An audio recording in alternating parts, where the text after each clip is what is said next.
पिछली वीडियो में हमारे 40 क्वेश्चन हो चुके थे। अब बढ़ते हैं हम 41वें क्वेश्चन की ओर।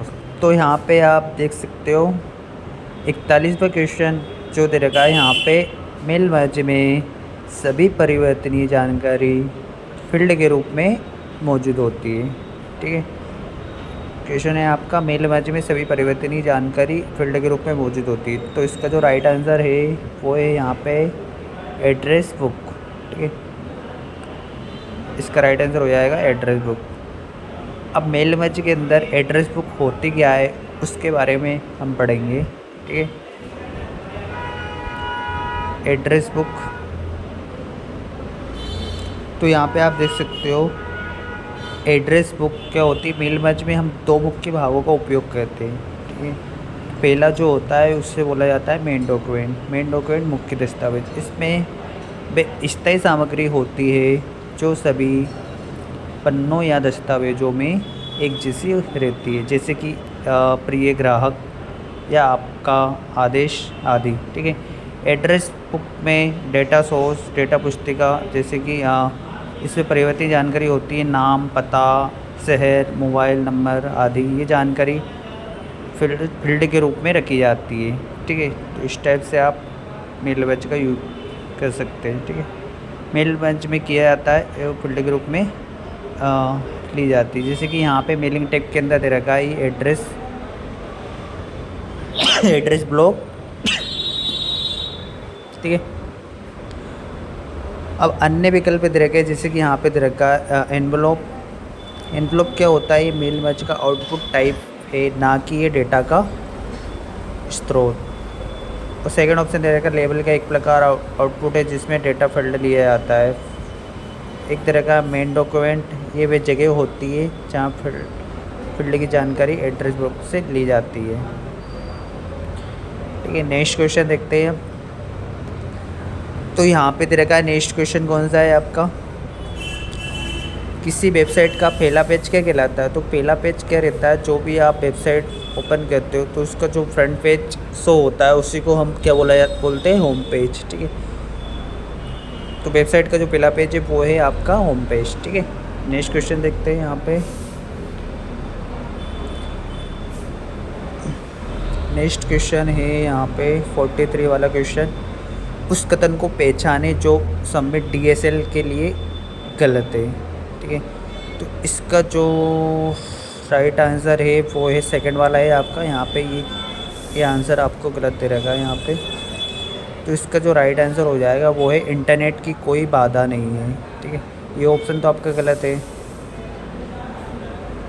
ठीक है, तो इसका जो राइट आंसर है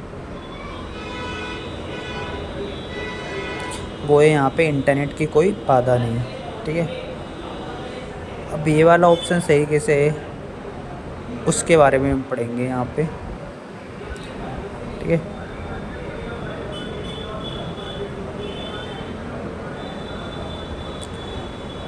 यहाँ पे आप देख सकते हो इंटरनेट के लिए कोई बाधा नहीं है, ये कथन गलत है क्योंकि कोई भी इंटरनेट सेवा पूरी तरह से बिना बाधा के नहीं होती। Submit DSL digital subscribe line भले ही अपलोड या डाउनलोड स्पीड समान हो, फिर भी इसमें लाइन क्वालिटी, दूरी, नेटवर्क, ट्रैफिक आदि के कारण बाधाएं आ सकती है, इसलिए ये ऑप्शन गलत है आपका। अन्य विकल्प सही क्यों है, जैसे कि डाउनलोड और अपलोड दरें समान होती है, ये तो सबमिट डीएसएल की पहचान है। आप एक ही समय में फाइल अपलोड अपडेट कर सकते हैं, ये संभव है। ये कनेक्शन लगभग हमेशा कम और महंगे होते हैं, तो असीमित विकल्पों की तुलना में कई बार ऐसा होता है। ठीक है, तो आपका जो आंसर है वो है इंटरनेट की कोई बाधा नहीं। ठीक है, अब बढ़ते हैं नेक्स्ट क्वेश्चन की ओर। तो यहाँ पे दे रखा है नेक्स्ट क्वेश्चन,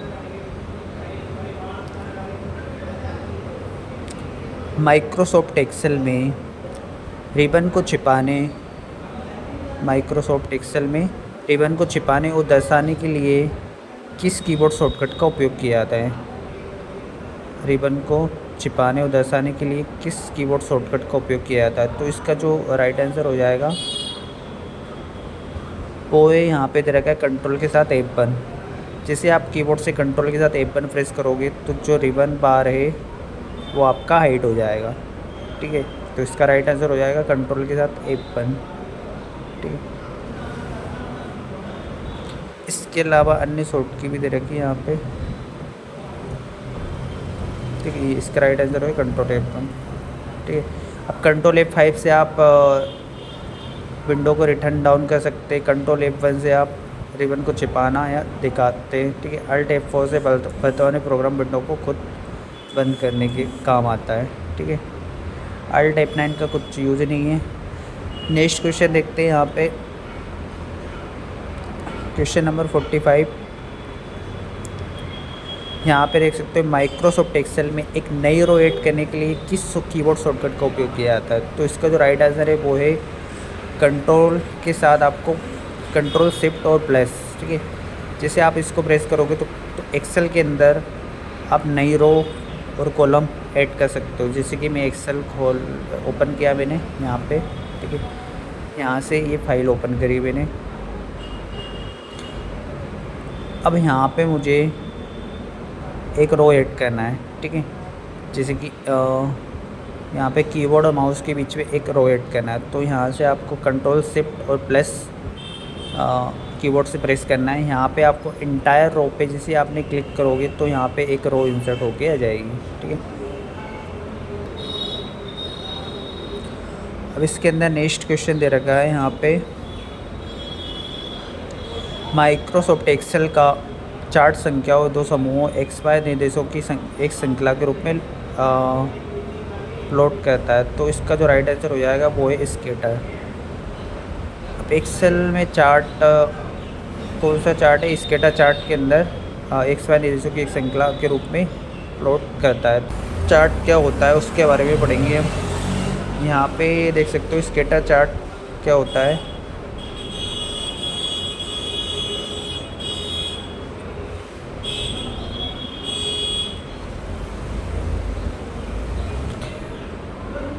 माइक्रोसॉफ्ट एक्सेल में स्केटर चार्ट संख्याओं के दो समूहों को XY निर्देशों की एक श्रृंखला के रूप में प्लॉट करता है, ठीक है। यहाँ पे देखा एरिया चार्ट। एरिया चार्ट क्या होता है? डेटा को एक सतत रेखा को क्षेत्र भरकर दर्शाता है, XY निर्देशांक नहीं है। एक पाई चार्ट रहता है, प्रतिशत व अनुपात दिखाने के लिए पाई चार्ट का यूज करते हैं। स्केटर चार्ट दो संख्याओं के मानों को X और Y अक्षों पर प्लॉट करता है। एक रहता है स्टॉक, वित्तीय डेटा शेयर की कीमत को दिखाने में इसका यूज होता है, ठीक है।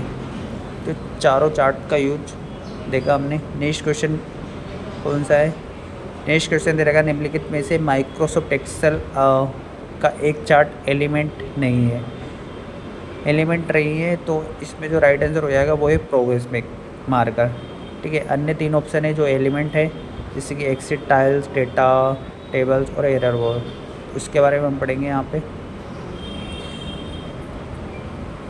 माइक्रोसॉफ्ट एक्सेल में चार्ट के कई एलिमेंट होते हैं, जैसे कि एक्सिस टाइटल, ठीक है, XY अक्ष का नाम दिखाने के लिए, और डेटा लेवल, ये चार्ट में प्रत्येक पॉइंट की वैल्यू दिखाने में यूज होता है।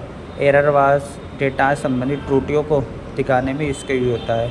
एक होता है प्रोग्रेस मार्कर। एक्सेल में ऐसा कोई चार्ट एलिमेंट नहीं होता है जो शब्दों और आमतौर पर चार्ट या मैनेजमेंट टूल का उपयोग होता है। तो एक्सेल में डिफ़ॉल्ट चार्ट एलिमेंट्स नहीं है, इसलिए सही उत्तर हो जाएगा इसका प्रोग्रेस मार्कर, ठीक है। नेक्स्ट क्वेश्चन देखते हैं। नेक्स्ट क्वेश्चन है यहाँ पे, माइक्रोसॉफ्ट एक्सेल में समान अर्थ और शब्दों की सूची में चुने हुए किसी शब्द को दूसरे शब्दों से बदलने के लिए किसका उपयोग किया जाता है। तो इसका जो राइट आंसर हो जाएगा वो है थिसॉरस का, ठीक है। तो ये क्या काम करता है? जो पर्यायवाची वर्ड रहते हैं ना, ठीक है, उनको फाइंड करने का काम करता है, ठीक है। जैसे इसके बारे में हम पढ़ेंगे यहाँ पे एक्सेल के अंदर थिसॉरस का यूज क्या होता है। तो यहाँ पे देख सकते हो का उपयोग समानार्थी यानी सिनोनिम्स, कभी कभी विलोम शब्दों को खोजने के लिए इसका यूज किया जाता है। आप किसी भी शब्द पर राइट क्लिक कीजिए, अब सिनोनिम्स और थिसॉरस विकल्प का चुन सकते, उसे किसी उपयुक्त समानार्थी शब्द में बदल सकते हैं, ठीक है। तो ये आप रिव्यू टैब के अंदर एक्सेल के अंदर देख सकते हो, जैसे कि MS वर्ड के अंदर भी ये ऑप्शन मौजूद होता है। ठीक है, तो यहाँ से आप इस ऑप्शन का यूज कर सकते हो। ठीक है, अन्य विकल्प दे रखे जैसे कि लैंग्वेज केवल भाषा और सेटिंग बदलने के लिए यूज होता है। स्पेलिंग ग्रामर का यूज बतनी व व्याकरण संबंधी सुधारने के लिए। ठीक है, ये ऑप्शन भी आपको इसके अंदर देखने को मिलेगा। एक रहता है ट्रांसलेट का, जो हिंदी को इंग्लिश में, इंग्लिश को हिंदी में ट्रांसलेट करने का काम करता है। ये ऑप्शन भी आप रिव्यू टैब के अंदर आपको देखने को मिलेगा। ठीक है, अब बढ़ते हैं नेक्स्ट क्वेश्चन की तरफ। यहाँ पे नेक्स्ट क्वेश्चन दे रखा है क्वेश्चन नंबर 49। तो माइक्रोसॉफ्ट एक्सेल में फाइल को CSV फॉर्मेट में परिवर्तन करने के लिए निम्नलिखित में से किन चरणों का उपयोग किया जाता है? निम्नलिखित में से किन चरणों का उपयोग किया जाता है? तो इसका जो राइट आंसर हो जाता है वो है फाइल और सेव एज। ठीक है, यहाँ पे देख सकते हो माइक्रोसॉफ्ट एक्सेल में CSV यानी कमांड सेपरेटेड वैल्यूज फॉर्मेट, इसके लिए आपको फाइल मेनू पे जाना है। ठीक है, इसके अंदर ये रहता है फाइल मेनू। ठीक है, सेव एज पे क्लिक करना है। यहाँ पे जैसे आप सेव एज पे क्लिक करोगे तो सेव एज टाइप में आपको ड्रॉप डाउन मेन्यू में CSV को सिलेक्ट करना है, फिर सेव पे क्लिक करना है। ठीक है, इसके अंदर आप जैसे सेव एज पे क्लिक करोगे तो यहाँ पे ड्रॉप डाउन मेन्यू दे रखा है सेव एज टाइप का। तो यहाँ से आप जिस भी फॉर्मेट में आप सेव करना चाह रहे हैं फाइल को, यहाँ से सेव कर सकते हो। ठीक है, अन्य ऑप्शन दे रखा है यहाँ पे आप देख सकते हो। ठीक है,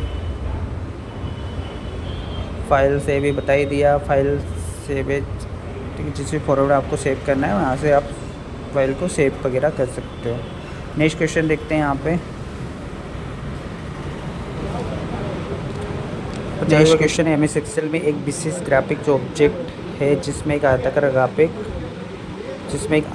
ग्राफिक जो ऑब्जेक्ट के भीतर टेक्स्ट शामिल होता है। तो इसका जो राइट आंसर हो जाएगा वो है टेक्स्ट बॉक्स। टेक्स्ट बॉक्स के अंदर ही आपको ये देखने को मिलेगा।